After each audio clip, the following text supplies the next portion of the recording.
Ironically, for expatriates of a country so ravaged by conflict, the next celebration on the calendar is in honor of the mythical god of war.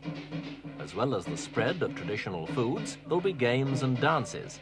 A festive time for the inhabitants of this little Vietnam, untouched by the reality of the upheaval at home.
France next, though still on the subject of Vietnam, to the village of Saint-Livrade-sur-Lot.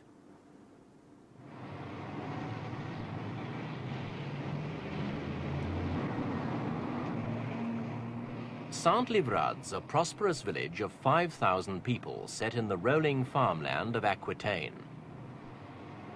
In most respects, Saint-Livrade's appearance is typically French. Its shops, its church. But the character of Saint-Livrade's a little less Gallic on market day, for then some of the shoppers who come look distinctly Asiatic. In fact, this woman's Vietnamese, one of 450 or so who live outside the village. Though as many as 80,000 Vietnamese live in France, for a small town, Saint-Livrade's got a larger than average share.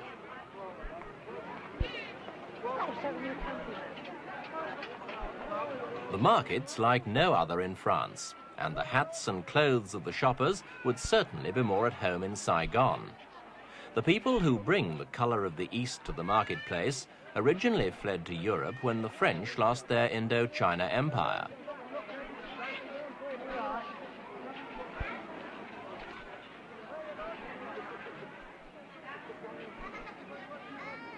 Vietnamese rub shoulders with French families and stallholders, many of whom now cater for the exotic tastes of the Asians.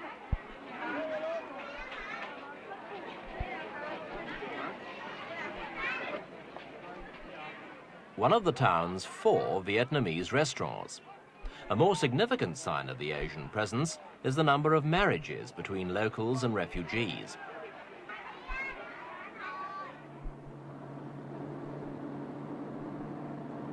The market day visitors journey in from outside town. Since 1954, they've lived at a former military camp, converted to house 1,200 of them when France's Indochina War ended. Now, President Giscard d'Estaing has promised asylum to any French-speaking Vietnamese, and 1,000 more evacuees are expected any day to swell the immigrant population of Saint-Livrade.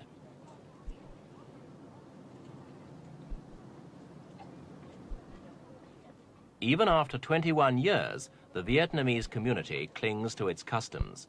Shunning the camp church, most of the older Vietnamese choose to worship the gods of their ancestors. The camp's Vietnamese-style temple has 6 altars, all dedicated to Buddha.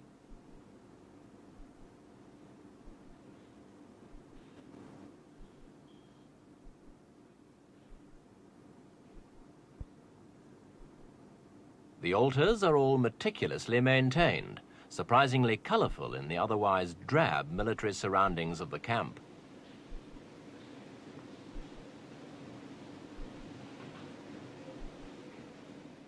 The temple's empty now, but it will soon be thronged. for the time of summer festivals approaching, and families who live in the camp and beyond will meet here to call on Buddha for his blessing on their safety and health. Religion and tradition apart, the Vietnamese have gone more than halfway towards accepting the life of their adopted country. Of course, for those born in France, the task is easier.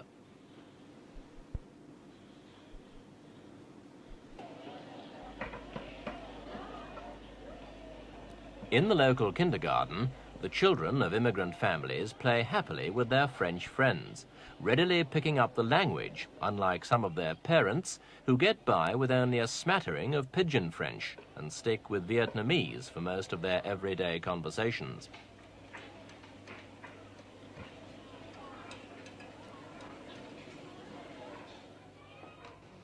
Employment for the Vietnamese has been provided on the camp. In addition to an allowance of 80 francs a week, there's extra pay for those who choose to work at the machines of the camp shoe factory, whose production goes mainly for export. It's a far cry from the paddy fields of Southeast Asia, though for the younger Vietnamese, this is the only work they've known.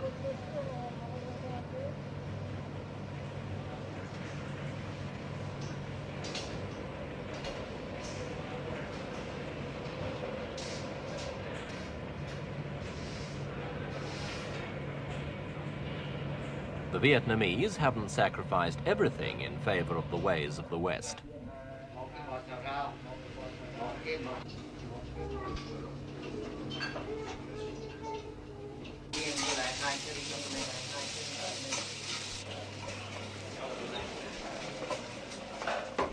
The Saint-Livrade camp cooks busy preparing for one of the numerous feasts still celebrated by the original evacuees and their French-born